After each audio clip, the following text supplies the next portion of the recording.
Welcome to the Academy of Motion Picture Arts and Sciences and our annual celebration of the nominated live action and animated short films. I'm John Bloom,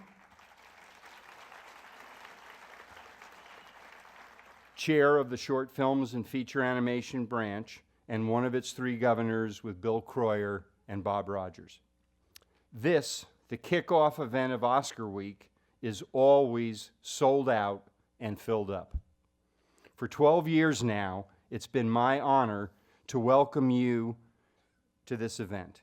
And I've saved all those speeches that now read like a history of my hopes and dreams for what the Oscar shorts could be, that their quality should be shared with a larger audience, and the import and validity of these categories would be recognized. I couldn't be prouder to tell you these goals have been well achieved. This event started as only an annual public screening of the nominated shorts in the spring, is now consistently sold out and tremendously in demand. It was at the time nearly the only way Academy members could see our shorts. 11 years ago, it was moved to before the Academy Award ceremony, allowing our filmmaker nominees to participate, and its popularity soared. Now, partnered with Shorts HD for the last 10 years, the collection has enjoyed exceptional distribution success, with notably the worldwide theatrical release of all three categories continuing to grow with impressive box office for an indie limited release. Gross ticket sales so far this year are running nicely ahead of last year's record $2,350,000 tally in more than 400 theaters. Additional distribution avenues from cable pay-per-view, streaming services, and iTunes begin today and increase access greatly. Pay cable availability alone will reach into 80 million cable homes. We project over 500,000 viewers total will pay to see the shorts this year in all our many release mediums. And given this broad release, strong reviews are pouring in too. Just a brief sampling. They're among the finest movies I've seen this year of any length, said the Washington Post. Better than most of the feature-length films up for Best Picture.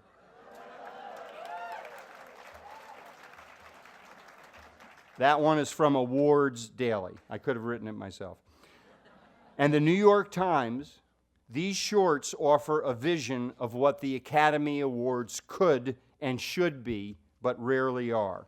Eclectic, cosmopolitan, scrappy, and surprising.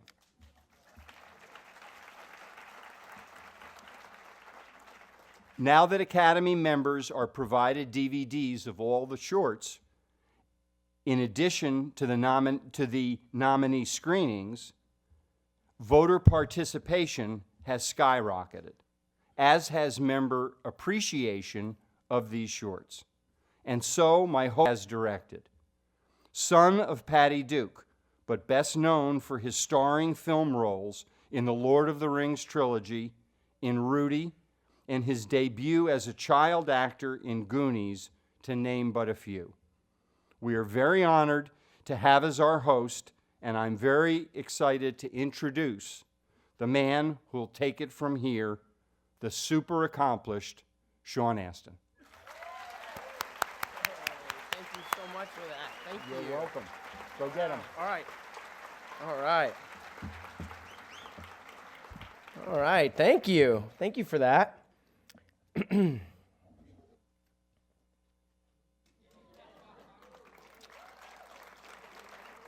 It's been almost 20 years, and I thought it was appropriate for me to bring in this certificate of nomination for award to share with you, show you that it has remained an important place in our home, and that it was an honor just to be nominated.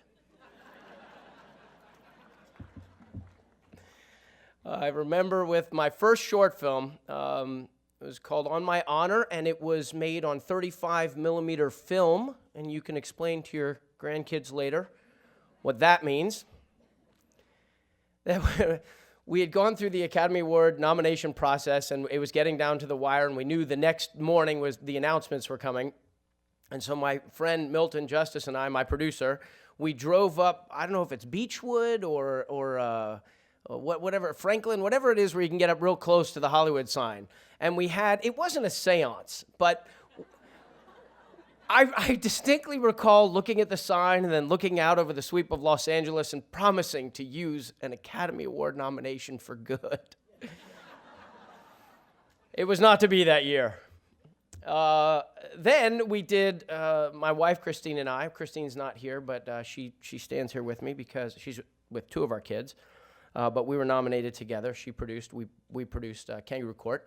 And we were at Los Angeles Valley College together sometime between when we finished the film and I had done Rudy, and we wanted to go to college. So we were getting our general ed credits, and we got a call in the morning from the writer saying, you did it, you did it. We're like, we did what? He's like, you got nominated for an Oscar. We're like, oh man, whoo! I have to go to Spanish 101 right now. Sitting in Mr. Rodriguez's class, like, I don't have to be here. I'm an Academy Award nominee. And that year, there was at the big ceremony at the Shrine, I think it was that year. We Tim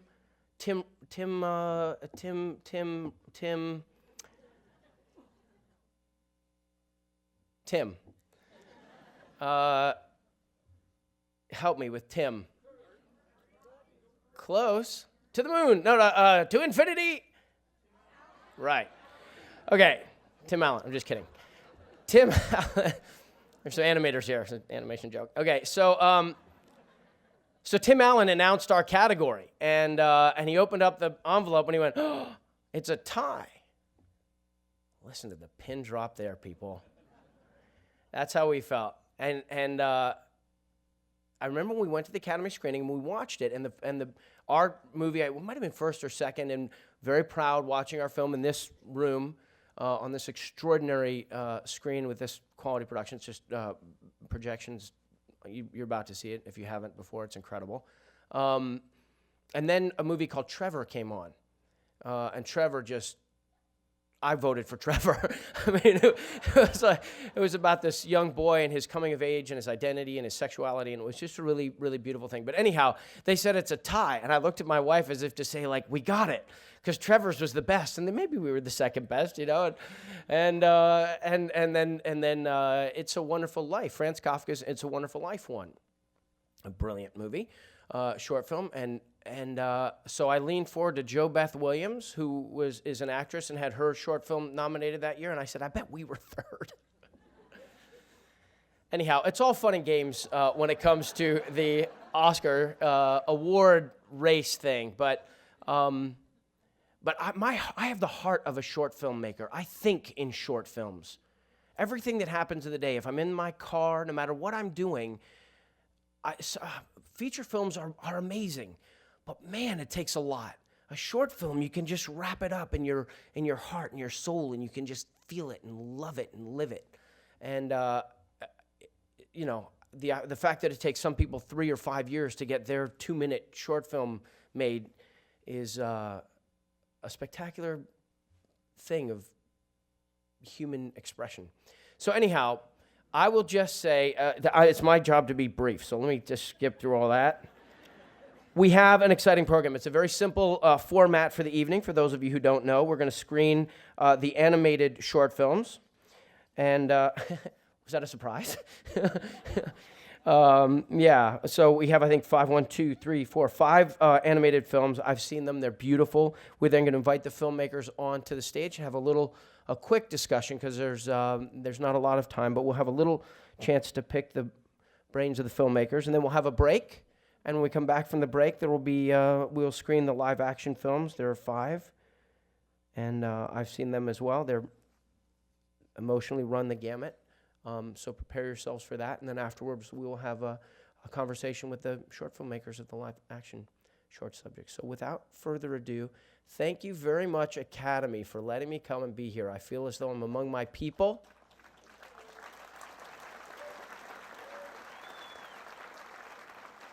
What was just said on the stage here today about short films being made public for the world and all of its glory, I just am so excited for that and so proud of that.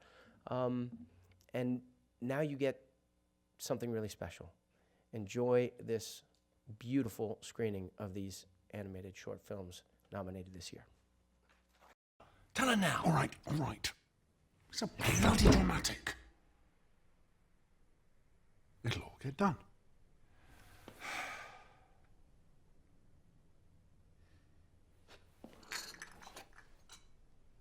Woohoo! Hello, Mother! Cup of tea, and I've got you a cream slice. Oh, you are a good boy.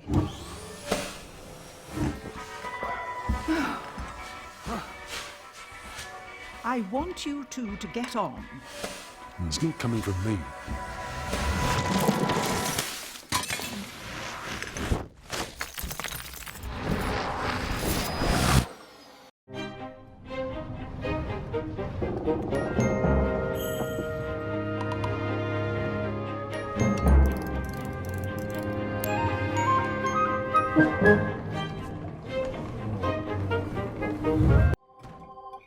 Our apartment is nice too, but my parents are modernist architects, and that causes problems. Our dining room chairs have only 3 legs. When my friends come over to play, they look around and say, You live here? Yes, I live here with my parents, 2 sisters, and my grandmother. My grandmother tells us that no other siblings in the whole world quarrel and pays us on Friday if we don't quarrel during the week. This is our reward for being more like other kids, which is what we want. She also tells us we have to fold our clothes neatly when we go to bed at night, so if there's a fire, we can get dressed in a hurry. Otherwise, we'll have to run out naked. Imagine that.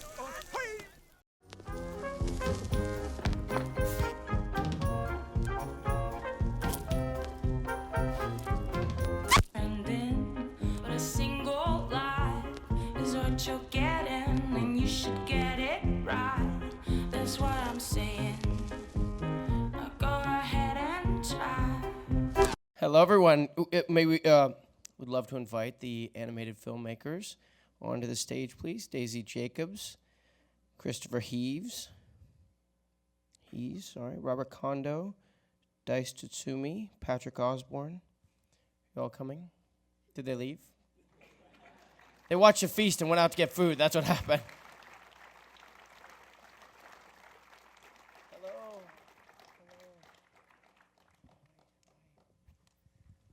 That was so much fun. It was heartbreaking and warming and sort of maddening. It was a lot of things. It's hard for me sitting there. I have 2 kinds of questions I want to ask everybody. I want to ask story questions, and I want to ask process questions. So I think what I'll do is ask sort of openish questions, and you can take it where I'm sure you've been talking a lot about your films, and will continue to. So first of all, congratulations, yeah?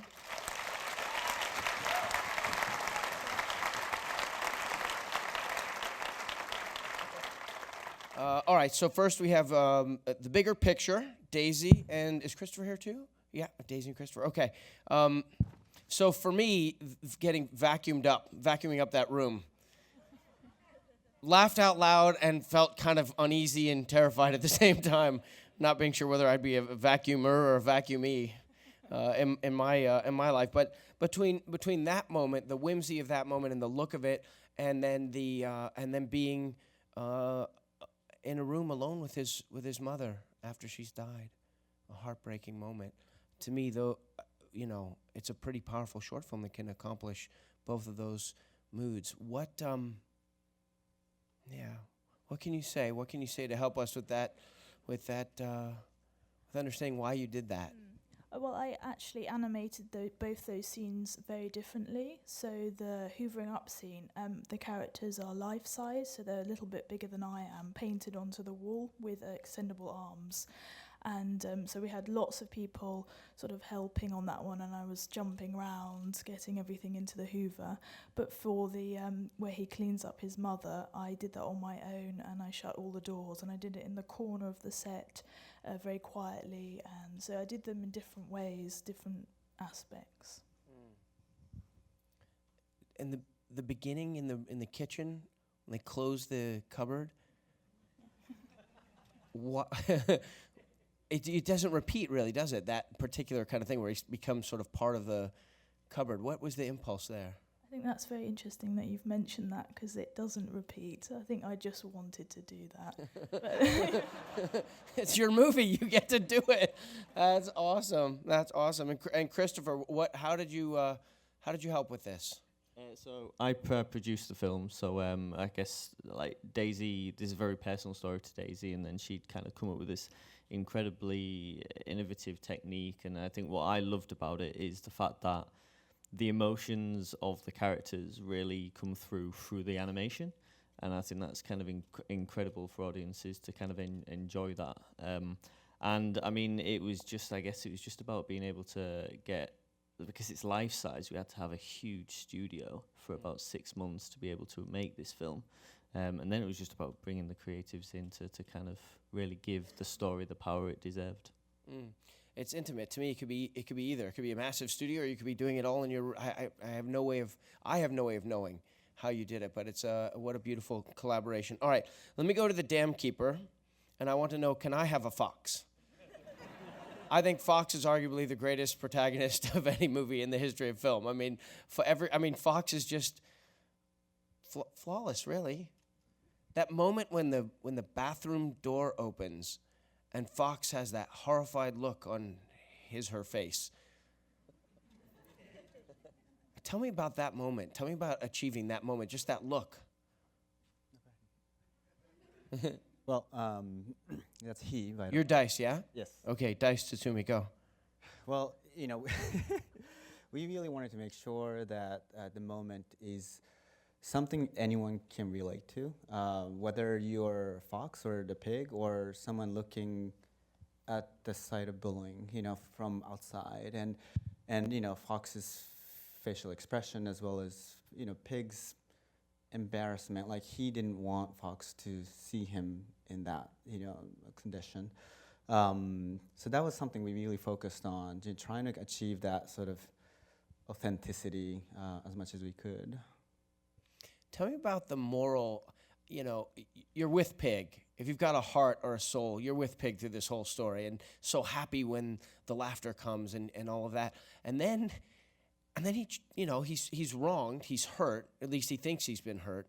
He's operating on not enough information with the whole picture, but then he chooses to destroy the entire town. Does he know what's going to happen? What is the moral moment there?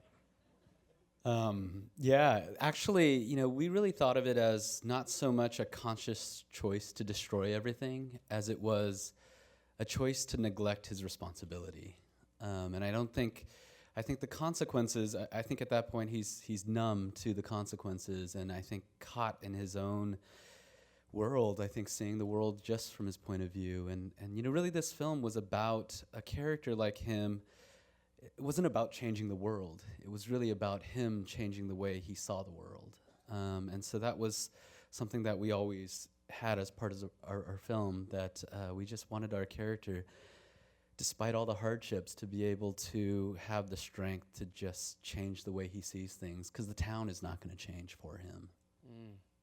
I have 3 daughters, and so going through their schooling and everything, art and drawing is just a part of everything.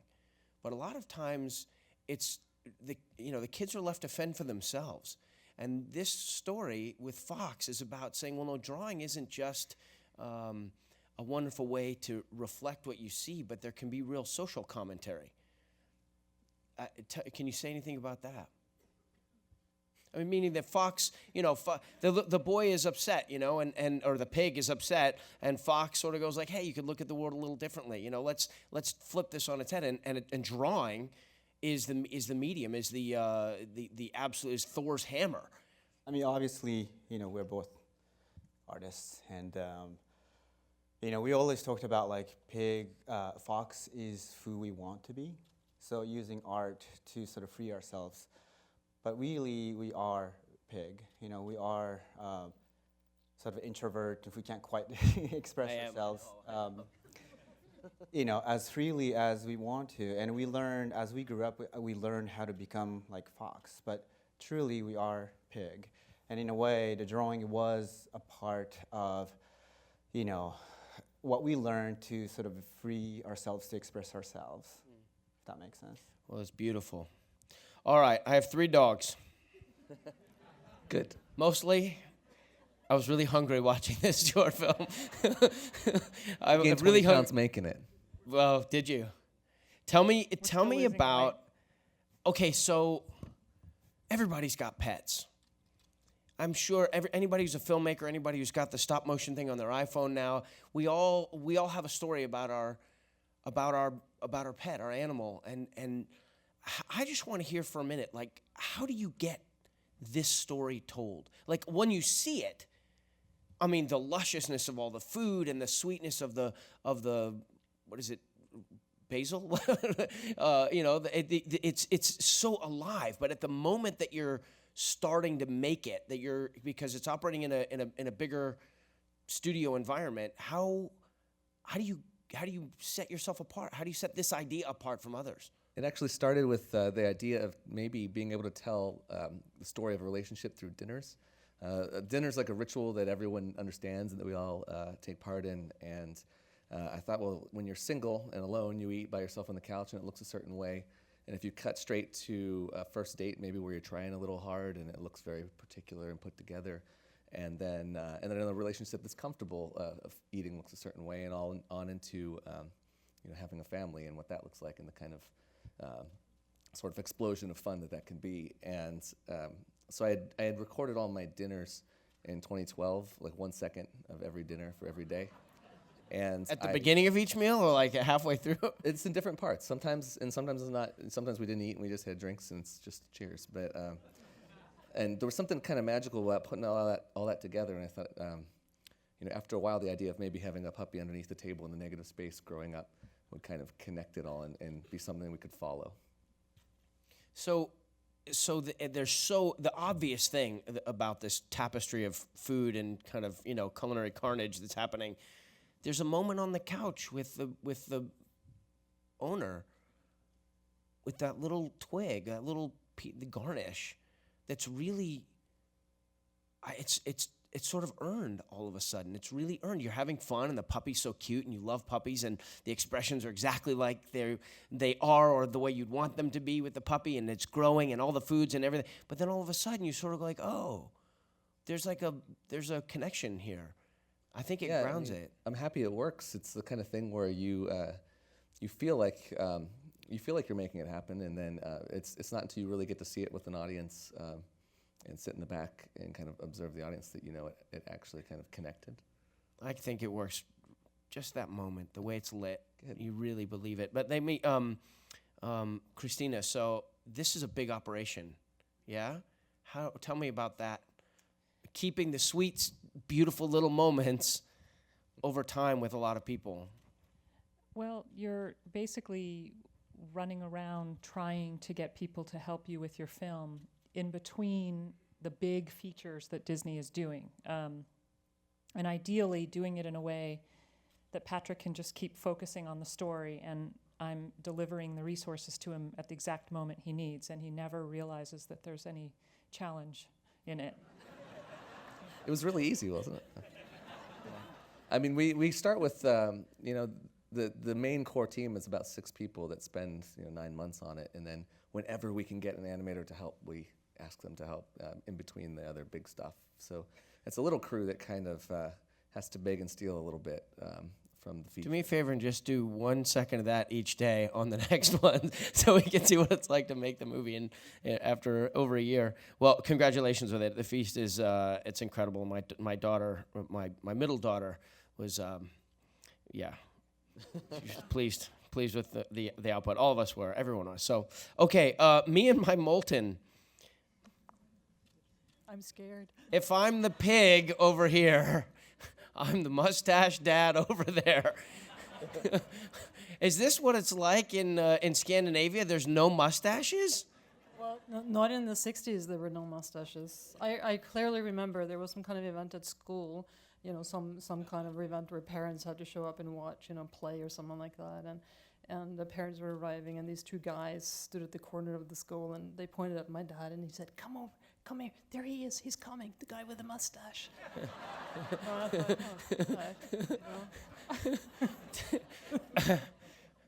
So yes, it's true. It was a hairless society in Norway at the time. Talk process with me. I mean, the colors, it's so, I don't know, it's like animation from when I was little, and then different ideas sort of flip on their heads. I'm thinking in particular of the leaves. Once the little girls, once the man is left, the downstairs man is left, they're in the swing. The leaves are really interesting. They're kind of translucent, light green. Why that? Wow, that's a new question. Well, I'm watching it, and I'm trying to grab one. Well, any of them, not just the leaves. Any of the changes that you. Yeah, I think that the leaves. I mean, this is a very. This is a story where this middle sister sort of lays her soul bare for the world, and I think it just made sense that some things were transparent, that you could kind of see through things, and the story is told over summer, and in the beginning I say that it's spring, and then towards the end I just wanted to have some indication that the seasons were changing, and so the leaves, or not the leaves because we don't really see leaves, but the colors change, and the color palette really is taken pretty much straight out of a Finnish textile designers called Mary Mekko. They have a whole bunch of really beautiful, colorful patterns, and that's basically the inspiration for the palette. That's what I thought I was going to hear.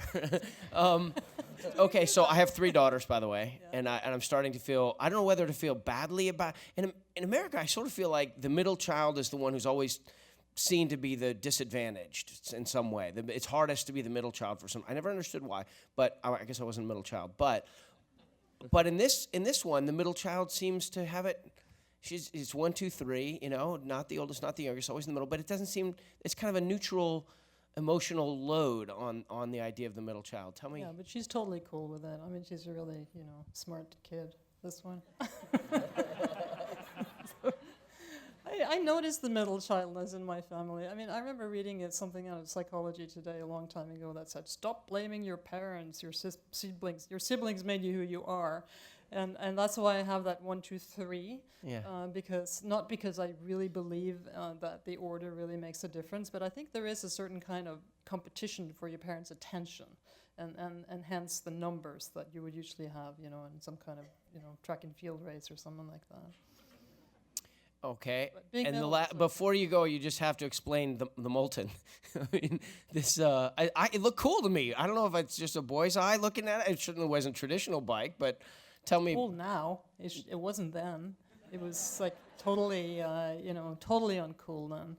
There was one other bike like that in our town. It belonged to my father's business partner, and I think at the time my dad just wanted everything that he had, and so we got that bike. But it was the first. It was a revolutionary design. It's really true, and it was popular in Scandinavia for about 2 years. And, immortalized now. Thank you. Immortalized, yeah, thanks to But I mean, it's really the bike that the sort of the mini bikes that came later is modeled on. So it's it's an iconic bike. I like at the last moment the kids choose, like they seem genuinely happy with the skis, but they're not happy with the bike, but they're gonna choose to be happy. Yeah, they choose to be happy. I think they just decided that, well, gratitude, it's easier than arguing. Awesome. Let's send that message around the world. Let's do it. Yeah. All right, A Single Life. Joris. Everybody loves a happy ending. There wasn't any other way it could end, I think. What happened? At what point in your life did you realize that this phenomenon might be possible? This controlling or semi-controlling your own destiny? The three people who made it, Marieke Blauw and Job Roggeveen and myself, we were studying at an art school in the Netherlands. And we were listening to a record and it skipped. And we thought, did the record skip or did we travel in time a little bit? And that idea stuck for us for 10 years. And now finally we got to make the film.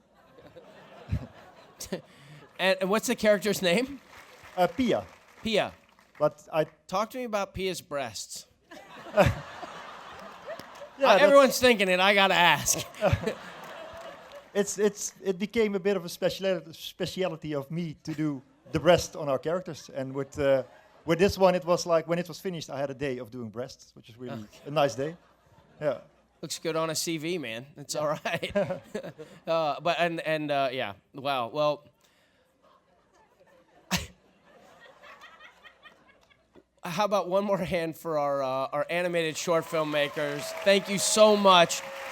Have a great time at the night, at the evening, and just know you've created something beautiful for all time. And everyone here and everyone in the inner world, interwebs, will be enjoying it for all time. Thank you very much. Can you play the piano on my hand? Like you did before?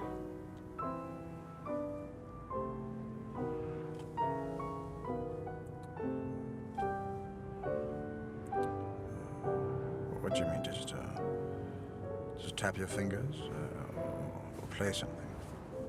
Whichever.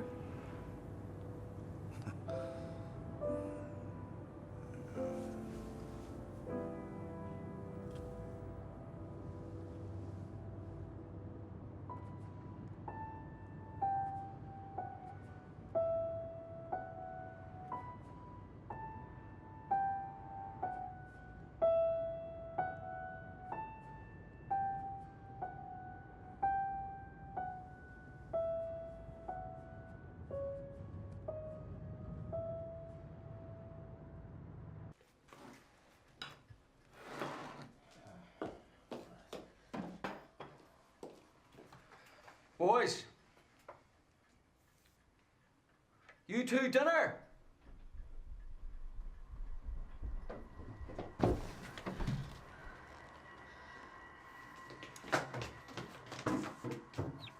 Sit down. Sit down. Boys, right. Before we'll have dinner, we've got news for you. And we've got news for you too. Oh yeah, me and James are going to be vegetarians from now on. Except for sausages though. Yeah, except for sausages. And burgers as well. Sausages and burgers. And when it's Christmas, we don't want a turkey.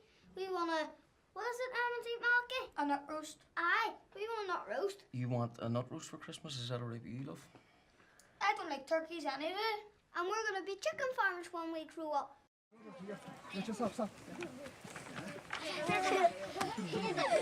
Grüezi,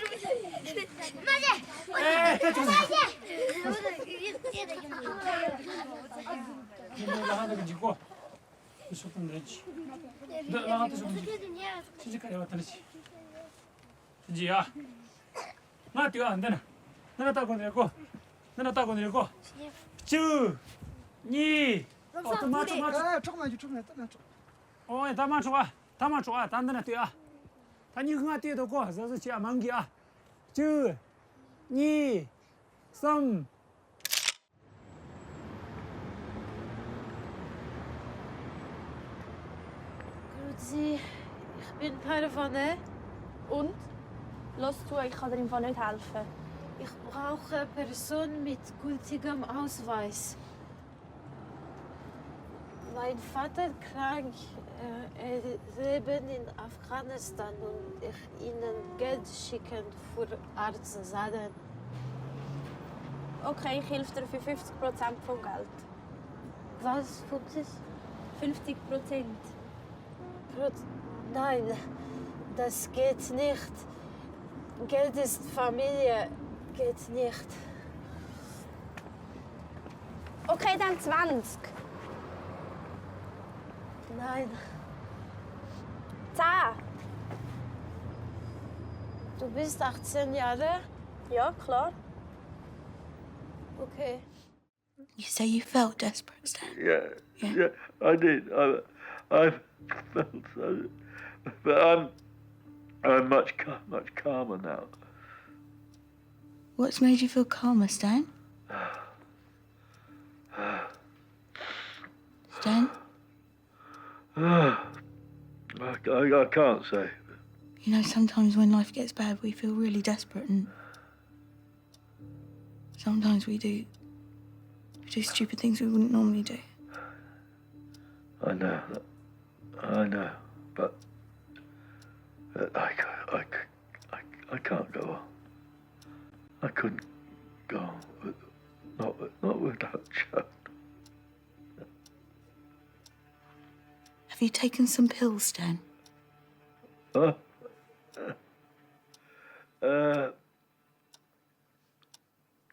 Yes, I have.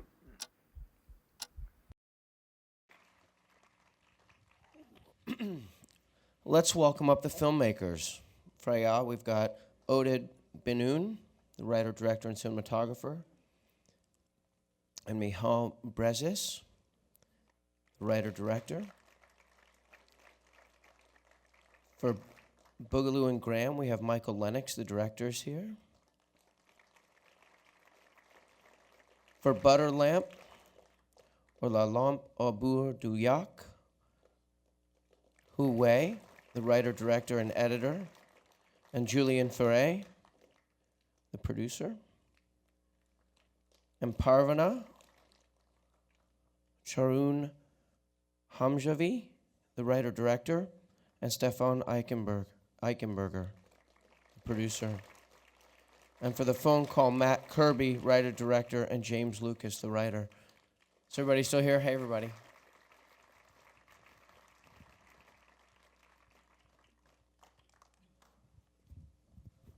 Well, there can be absolutely no mistake why you all are nominated for Academy Awards. Congratulations.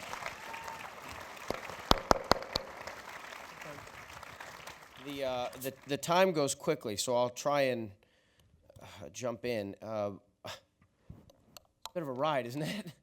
All right, so for Aya. First, is Aya? Aya. All right, so this is a movie where all normal social conventions and the fabric of civilization are totally destroyed, and a woman decides to agree to hold a sign and then get in a car with a guy, get around. Impulses. Get you into trouble.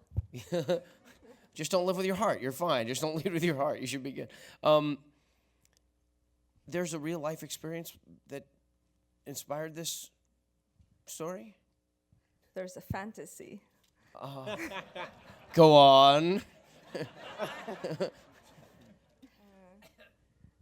I can just say I remember myself in airport as a young girl, watching the people arrive, and always fascinated with the strangers, with the possibility of encounters, and that something like this or some kind of encounter would happen. But in real life, it didn't, and that's why you have film.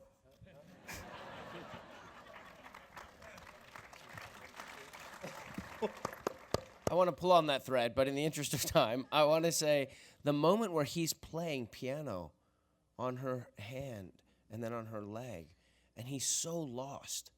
And it's weird because earlier in the film, I wasn't as aware of the vehicle. But the more into it he got, and the camera kind of comes outside of the vehicle, you get this sense now you're sort of broken from them, and you just have to see that they are in this world together that's separate from what I'm experiencing. Can you tell me about that moment? I mean, it feels like it's the culmination of. We call it the sex scene. Yeah. There's no sex. Oh, I'm not convinced. Because he says, listen, if it's sex you're looking for, and she says, no, that's not what I was. You sort of think, well, really, and then at the end of the film, what am I supposed? I have an 18-year-old daughter. You wonder what lies in the heart of a woman and why they go this way or that way. And she gets home and you think, if things might have gone differently, would she not be there? I mean, what does it all mean? Trying to explain that would contradict the whole enigmatic quality of the film. So we believe there are like 10,000 people who each have their own answer. So. Well, I thought the performances were stunning. Absolutely stunning. Thank you. And we have to give it to Sarah Ulrich Thompson. She must stand and be recognized. Absolutely. You have to stand up now. This is the moment where you have to stand up. Yeah.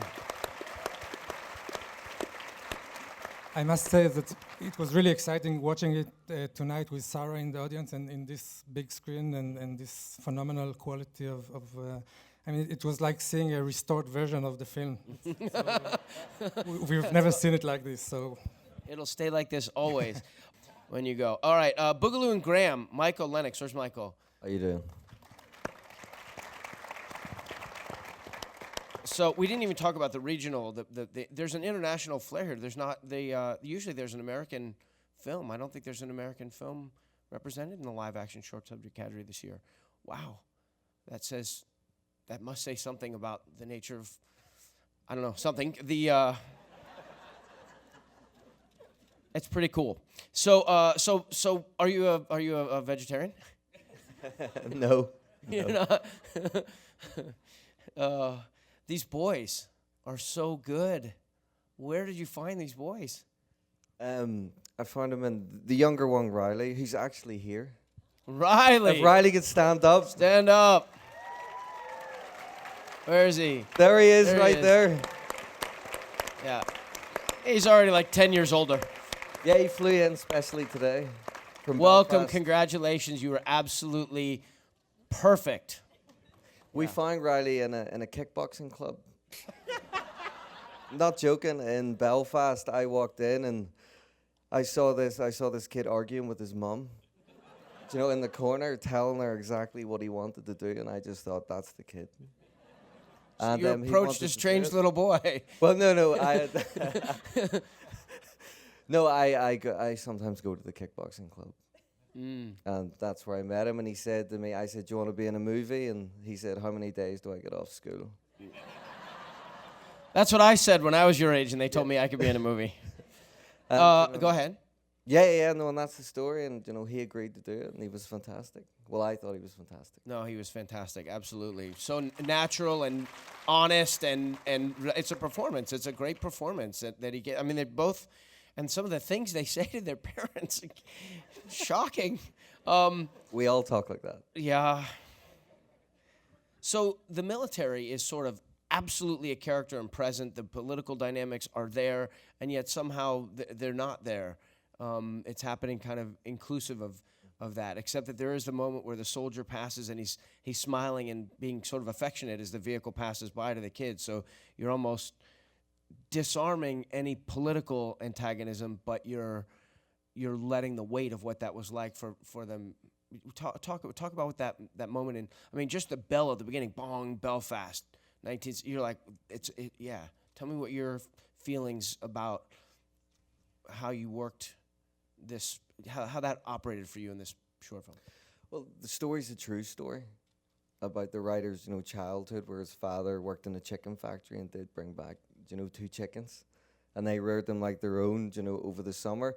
But basically, there's been a lot of fantastic films about the Northern Irish, Troubles.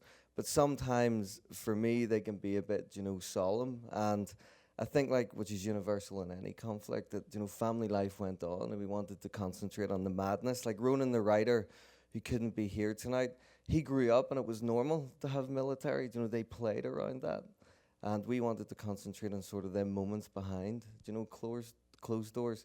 So that setup was like, here's iconic Belfast, here's guns, here's the military, but we wanted to segue into something slightly more personal. Yeah, the father, the moment where the father races out to stop them in the street in the night when they were escaping, and I felt disoriented by the violence but somehow their relationship, that father and son's relationship, felt strengthened or something. I don't know, but it's wonderful. And the chickens. And the chickens. They live. Are they alive? Yeah, are they currently living? Yeah, I don't know. If They're actually not alive. They're not. Oh, they were there. Unfortunately, they were killed. This is an homage. This is a celebration of their life. This is a celebration. Perfect. Okay. Thank you. So moving on. So tell Ronan that he was missed, and we thought about him and enjoyed his story very much.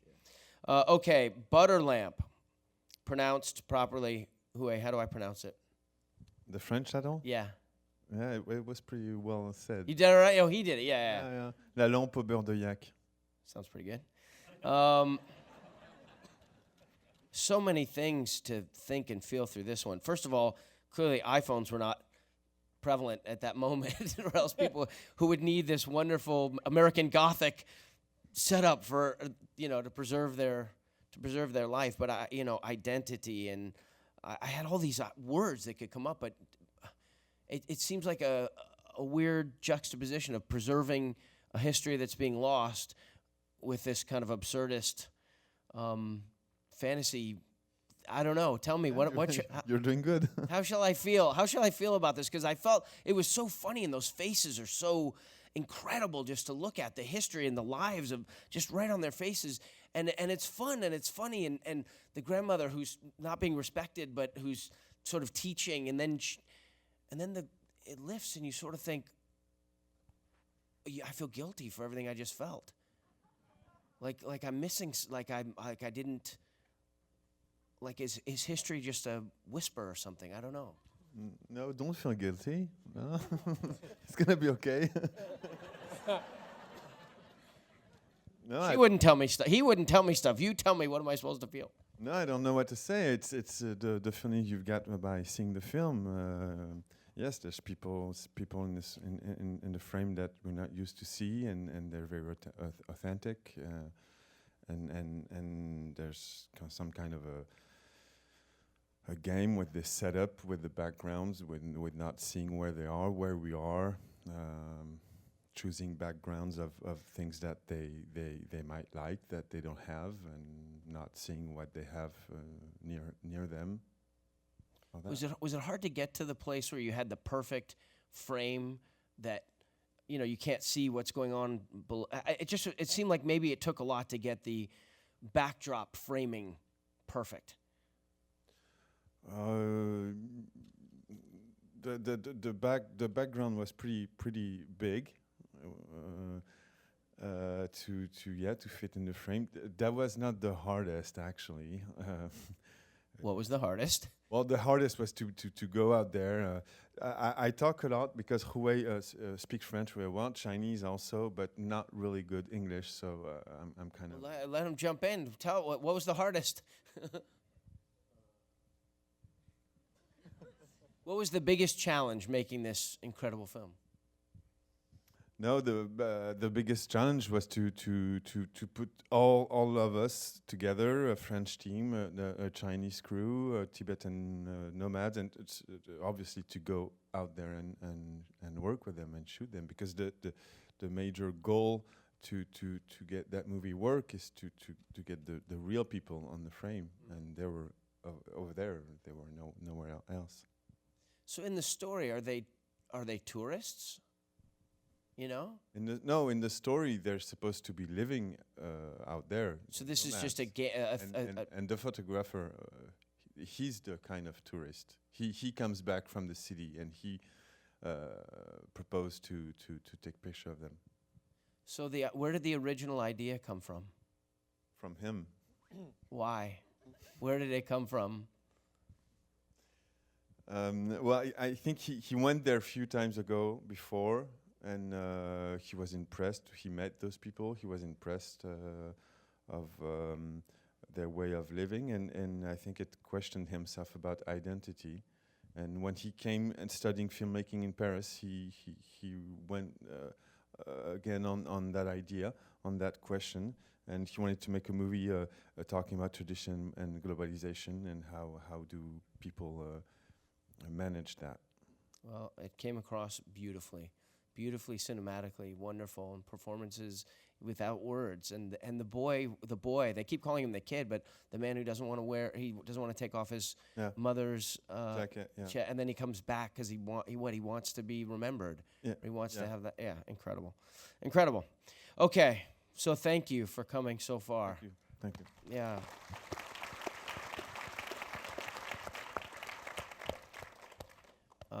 Parvaneh. Like I have a daughter, you know. I have 3 daughters, but one is here who's 18. And I just keep looking at her and thinking about her journey, you know, her becoming a butterfly. And watching Parvaneh, you know, there's one moment where she looks at her neck when she's in that department store and she sees something about herself and she takes her scarf off. And it feels like maybe a political statement that's not a political statement, but you can't help but be aware of what Western thought is about that moment in a department store. And then she gives the scarf to her friend in a moment of, life-affirming gesture. Tell me about her. Tell me about the actress first. Tell me about the perform. How did you find her, and what was it like to work with that young girl? Well, I found the actress, both of them, in a casting agency. Before that, I was searching a long time because I was searching for a Afghani actress, but I realized that in Switzerland there aren't so many. I mean, there aren't so many actors, Afghani actors. So then I was searching for an Iranian actress because of the same language. And in this agency, I just found Nisa, and she's here. Oh my goodness. Hello. Congratulations. Wonderful.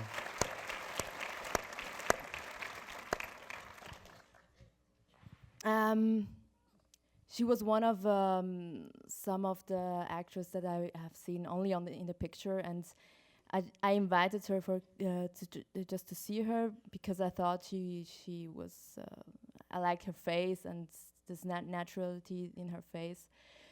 And then we had this casting with the other actress, with Cheryl, and when they played together, I was like, okay, that's great. A moment when they hold hands for the first time when they're running away from the guy, you just think it's a great friendship. It's a great built, earned friendship. I love that moment. So where is she going at the end? Is she going to Afghanistan? Is she going back to work? Where is she going? You tell me. It's a whole night of that. Wherever she was going there with confidence, is what I got out of it, and that they would be together. It lingered, that moment of separation in a train station, and I started thinking when showing those shots of the train afterwards that it's like we really know who we are when we're in the middle of going from one place to another. So I just didn't know. I mean, it's just a thought that occurred to me. These movies provoke thoughts. Is there anything, the fact that she was so, that both girls, but that she was so independent. She's working by herself. She's negotiating her own fee by herself. She's eating by herself. She's traveling to send the money by herself. I mean, there's a really powerful loneliness in the movie. Was that? I don't know. I mean, it might be easy to lose that somehow in the hustle and bustle of making a film. Tell me what that meant to you to protect that feeling of loneliness. For me, it was important just to. I mean, I had this backstory in my head of how she came to this country. I mean, probably she had a real big journey behind her, and it was also important to to show the audience that how she acted, what she do with this loneliness, with this foreign country, and how she can how do you say? Behave, grow, learn, live. Yeah, how she. Yeah, I don't know how to say. Well, the film speaks for her, but to me, it's like I keep telling everybody, I'm a father. I've got 3 daughters, so I watch this and I keep thinking she's working so hard to send this money home to her father, her sick father. She's working that hard to send her money. I know she would. It's a beautiful film. Thank you for that. Stefan, do you want to say anything about the production, about the actual physical production, or anything? Yeah, if you have a question. Well, it seemed. I mean, how long did it take to film? I mean, was it done over a period of time, or? We did shoot 10 days, and it was a big program because we had a lot of different locations and a lot of really difficult locations. For example, the asylum center, that was a real asylum center, so we had to find an asylum center where we could shoot and where the real refugees would play themselves. So it took a long time to find a center like that, but it was our goal to shoot in a real center and not to imitate one. In the cold, it looked pretty cold. It was actually the coldest 2 weeks in this year. I'm pretty sure you couldn't meet any short filmmaker you meet. It's always the coldest 3 days. Like, why is it that it always has to be the hardest during those minutes that we finally get to make our film? Okay, the phone call. Matt Kirby and James Lucas are both here. Matt. Hello. Hello. Hello.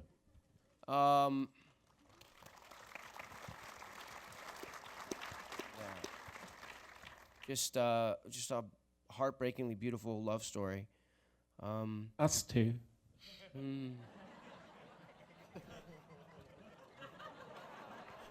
Thank you. I'm a father of daughters, well suited, but so she fails, right? Her mission is She fucked up, didn't she? Oh, she wasn't very good, was she? Yeah, she tried, but I mean, if you're she gave it her best shot. Yeah. So the victory. He saved her. So yeah, that's the point. And she saved him too, though. She'll hold someone's hand when they're dying. On a battlefield, it seems logical. I think it's harder for this girl.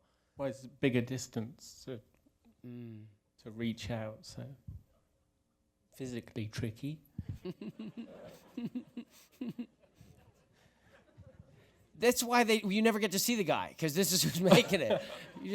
You know it's Jim Broadbent. Just give me one look at him. I didn't know he'd won an Oscar when we were filming it, and halfway through, someone said, "You're gonna point the camera at him now, because he's won an Oscar." And I was like, "Fuck, has he won it?" And I did think about it, and then I thought, no, it would blow it. We'd need to stay in her shoes. We need to be on her side and be like a detective, trying to work things out like she is. So And also not showing his face, it allows the viewer to conjure their own mental imagery, I suppose, of who that person is. And that was quite important, I think.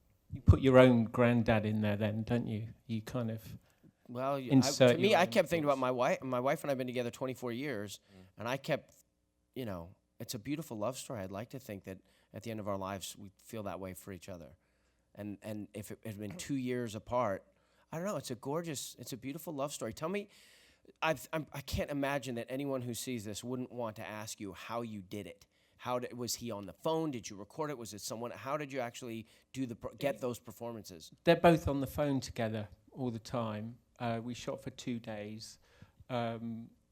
So when she picks up the phone, he's there. We filmed in a very cold place as well. It's called London. London we were in an old empty office block. So we built Jim a little room in a kind of an old toilet thing. Popped him in there. He had a big blanket around him, and we left him in there for 2 days with a microphone. and Still not realising that he was an Oscar winner. Yeah, I think he might still be there. Yeah. We let him out. He was possible. No, he was. If you want to be an Oscar winner, check your local lavatory. But was there rehearsal time before that? But we couldn't really get much time with them, so I was a little bit worried. But Sally Hawkins particularly was the most amazingly prepared actor I've ever worked with. Having said that, I usually do burger commercials where people have to say and often they have trouble with that or get it wrong. But she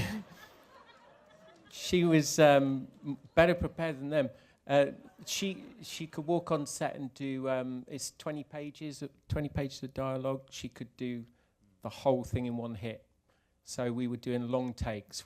The whole thing is maybe 5 takes, and some of them there weren't alternative takes because her and Jim they were on separate lines, so we could record their sound separately and control it. But they could hear each other, but they were also being recorded separately. Yeah. So their crying meant that we couldn't use much more. Yeah.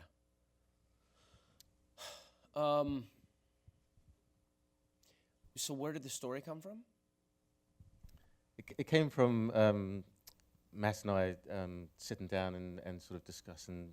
We had sort of ideas that we were sort of throwing around, didn't we? And we actually, coincidentally, both our mothers were listeners or phone counsellors.